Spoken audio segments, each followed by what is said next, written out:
డబ్బుతో కొనే వస్తువులను కొనటం మంచిదే, కానీ డబ్బుతో కొనలేని వస్తువులను పోగొట్టుకోవటం మాత్రం మంచిది కాదు. జీవితంలో చాలా విచిత్రమైన విషయం ఏమిటంటే, మంచి వాళ్ళకే ఎక్కువ కష్టాలు వస్తాయి. కోపం వచ్చినప్పుడు మనసుతో పోరాడు, మనిషితో కాదు.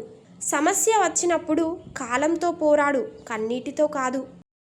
దేవుడు అందమైన ముఖాలు కొందరికే ఇచ్చి ఉండవచ్చు, కానీ అందమైన నవ్వులు అందరికీ ఇచ్చాడు. ఈ రోజుల్లో మంచి పేరు ఉన్నవాడి కంటే పెద్ద నోరు ఉన్నవాడికే విలువెక్కువ. తప్పు చేశారని ప్రతి ఒక్కరిని ద్వేషిస్తూ పోతే ప్రేమించటానికి ఎవ్వరూ మిగలరు. మన మీద ప్రేమ ఉండి రావాలి అనుకుంటే ఎంత దూరమైనా వస్తారు. అదే ప్రేమ లేకపోతే ఏదో ఒకటి చెప్పి తప్పుకుంటారు.